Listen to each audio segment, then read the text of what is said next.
Hello, Ferrer clan members, C clan members, and hello to the rest of our YouTube audiences that are into genealogy, family clan history, and family clan management. I'm Joel Sy-Serate, and in this video, once again, we have another special guest live from Beijing, China, Miss Tracy Jiang. Hello, Tracy.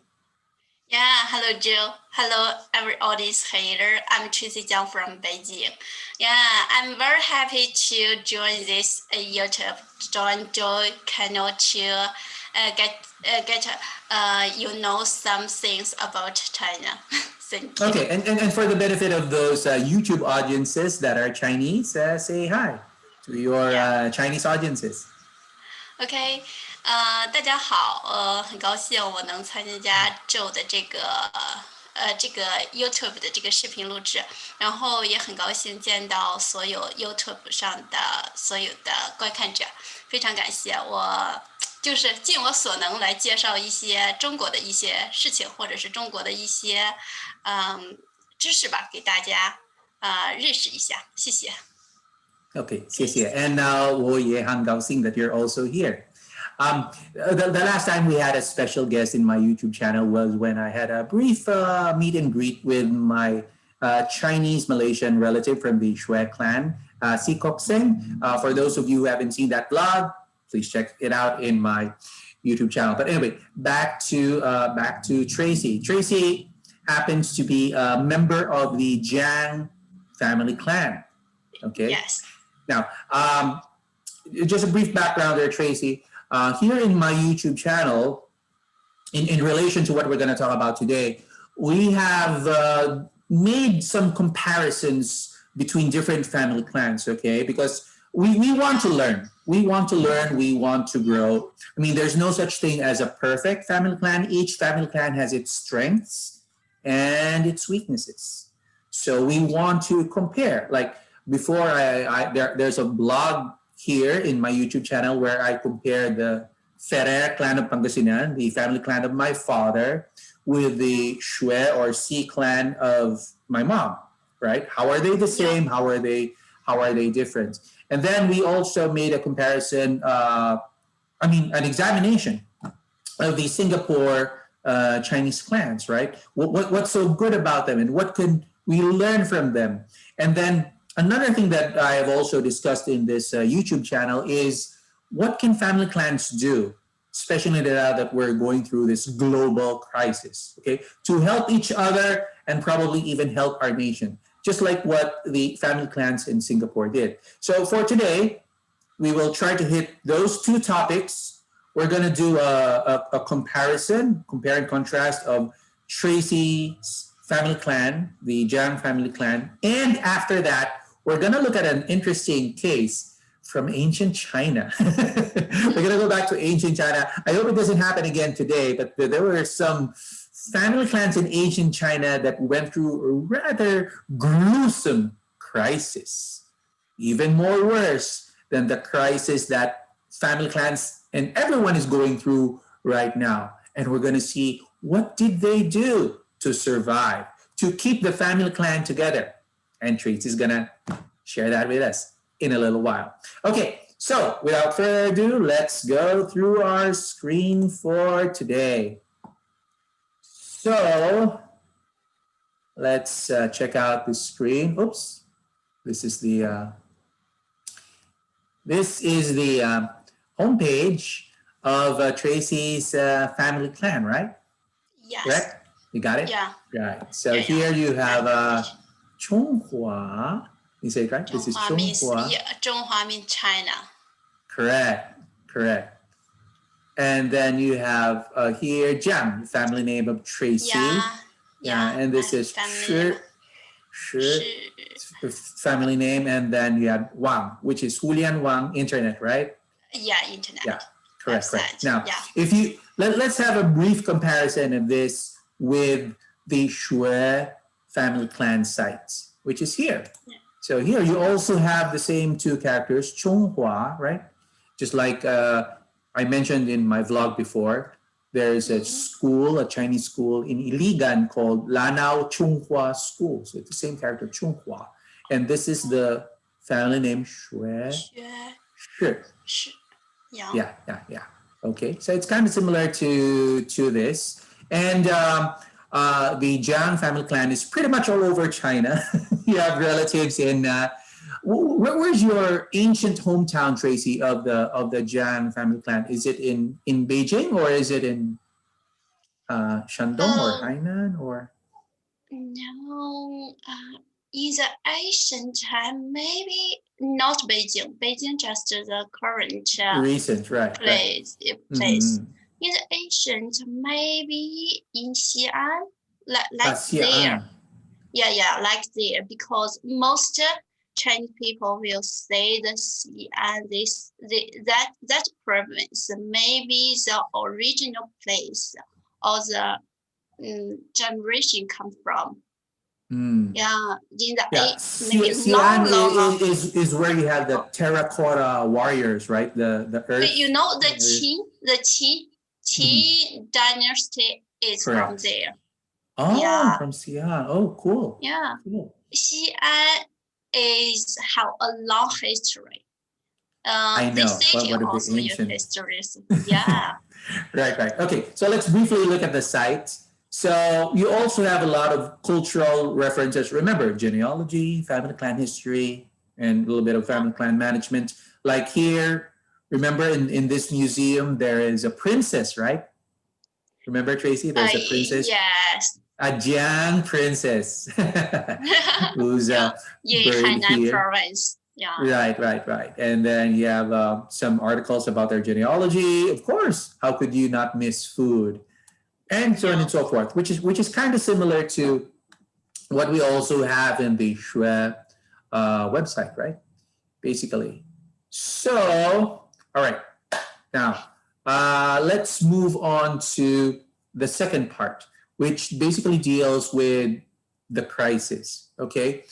In one of my vlogs before, we talked about the Singapore Federation of Chinese Clan Associations, and I mentioned that way back 1800s, the Chinese in Singapore, as well as the Chinese way back in mainland China, were going through a political and economic crisis. Remember, China had just lost in the Opium War. The Qing Dynasty was about to end, and over in Singapore, the Chinese migrants there were being treated like slaves by their British colonizer bosses. So they had no choice but to help each other as a family clan, welfare. And through this mutual assistance of the Singapore Chinese clans, they were not only able to help themselves, but Singapore as well. So that's pretty cool. Now, but like I said, what we're going to look at today, Carol, Tracy, is something a crisis which is much worse than the pandemic crisis or the political economic crisis that the Chinese clans in Singapore and mainland China went through in 1800s. And that is this. My God, could you imagine someone from the Chinese government wanting to exterminate your entire family? And that has happened not once, but several times in ancient China. It's true. It's true. It's the worst punishment that one can inflict on a certain person that has been accused of a crime or what. Now, it's called the 9 familial exterminations. Why? Because here are the 9 relatives that were set up for extermination. So if you can see this, the criminal's parents, criminal's living grandparents, children, siblings, aunts, cousins, the spouse, the criminal spouse and parents. So if you count all of these, this is 10, including the criminal himself. So it's 9 all in all. Wow, really, really worse. And thank God that it's not happening anymore. But like I said, it was really, really worse. Now, I mentioned in some of my blogs that in times of crisis, a family clan has to learn new skills. Family clan has to repurpose itself in order to adapt to the crisis. So let's ask Tracy, how did the family clans who were given this death sentence, okay, because the emperor was supposed to exterminate everyone, how did they escape or avoid this kind of punishment? Okay, Tracy? Yeah, I think because this punishment is very special, that means most times this punishment coming is because maybe the family want to be the empire. So and they are not success. So Not successful, yes, yes. yeah. So this punishment is coming. Uh, but for most people, maybe in the ancient time, I think empire is one part, but family clan is a part. Some clans they will together to do something to get a big power, and this is one part. And the second, even the punishment is coming, the family will do something. One is if their family maybe they will against the empire, but the second they will let some generation maybe change their name. Yeah, so that's cool. Easy way out. Just change your name. But again, whether you band together as a military group to oppose the emperor, or whether you change your name, you still do it as a family, right? As a family, you all have to help each other. Yes. Right. And then what else? What other things could family clan do? They could also, as a family clan together, find a way to escape, right? Yes, they will do something. Even they never use this family name again, but they will, in the mind, they will help. Maybe they don't think the punishment is fair, so they will do something to improve it. That punishment is wrong. So the as a family clan, they will together try to find evidence to prove that the accusation is wrong. Yes. And in the future, the young generation, they have the power, they are strong enough. So, so I think that is also the empire. Why the punishment is related to 9th generation? Because, in China, some Chinese people, they think we also want to have a hope. The hope is there, so you have the opportunity to do something. Correct. Yeah. So again, I think the bottom line here is that the family, when faced with this crisis, they have to find ways together to get rid of this crisis or to ride out the storm that has beset them. But now, like I said, this happened during ancient times. It's all over, thank God. Could you give a couple of tips, like for the family clans that are going through this pandemic crisis right now? What do you think could they do together to help each other? A while ago, you gave some very good suggestions, like what the young people and the old people can do. Could you share it again, Tracy? Yes. Currently, the COVID-19 pandemic is very serious. So the family clan will do something to help.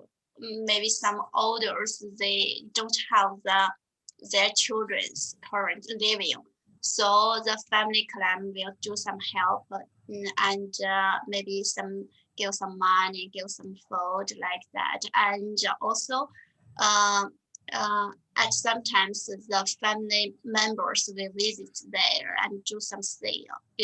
Maybe for the old people, maybe the money and food is not enough. They want to communicate with people. So that is. And the second is for the children. Currently, we know maybe you can eating, but the education is very important. In some poor place, the education is still not very good. So the family will do something to give help. Maybe their family can't afford this educations. In China, maybe you in the school is first 9 year the school is free, but in your high school, in your core university is not. That is a lot. You need a lot of money. So the family clan will do something to give the help. And I think, family clan is. I love this part is they will do some opportunities to give you some chance. You can get together and community and sharing some experiences. So in the cities, you don't feel you are alone. Yeah, you have something. Because I know a lot of Chinese, they migrate to different parts of China, and if it just so happens that you have a family clan member there, they could support each other, whether they're close or distant, right? Yes. As long as they have maintained the ties. Yeah, family clan. I think that is a special feeling for all the members there, because you think you have something with these people. Right. In your blood. In your blood, in your name. Yes, exactly. So that's something that draws you together. And I also remember, Tracy, you mentioned a while ago that one of the reasons why this could happen between family clan members is because the help of the government is not enough, correct? You agree, even in China, that there are still some areas in your lives that the Chinese government has not, properly addressed or helped, right? Yeah, the government have do many things, but in some poor place, in some maybe just focus a specific families. The government maybe care about you have food to eating, you have the basic general educations, you have the knowledge, but such as in the high school, in the university, the cost, the government can't give you so many support.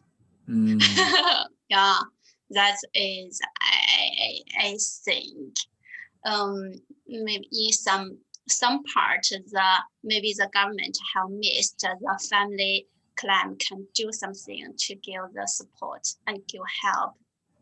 Right. And I know that a lot of students are going through a tough time because during the COVID period, we don't have face-to-face. Are you now having face-to-face classes in China, or you're still doing it online? Like your kids, are they learning online or are they learning face-to-face already? Face-to-face already. Really? Oh. Yeah.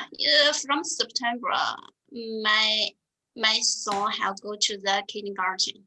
Yeah, also the school have recovered, but currently, currently the China pandemic is a little serious, just a little. And the second is currently the school is have their holidays. So because spring is spring festival is Chinese New Year, correct. Yeah. Okay. So any last words? Those are very good suggestions, Tracy. Thank you. I'm sure you could still come up with a lot of suggestions, but just to give our YouTube audiences a flavor of a current concern that they might have in their country, like Tracy's country in China, and what family clan members can do together to help each other. Okay, last words, Tracy. Any additional points that you'd like to share, especially to our YouTube audiences that are members, for example, of family clans? Well, what can you recommend so that they will keep in touch? Especially during holidays. Keep in touch during holidays, right? Yes. And in spring, maybe I hope we can have a special time Yeah, okay. So, with this we end, and I'd like to greet you in advance. 新年快乐, Happy New Year. 新年快乐, Happy New Year. Thank you, Joe. Yeah. And that's it for now. Thank you very much, and we hope to see you soon. Bye. Yeah, I hope so. Okay, bye-bye.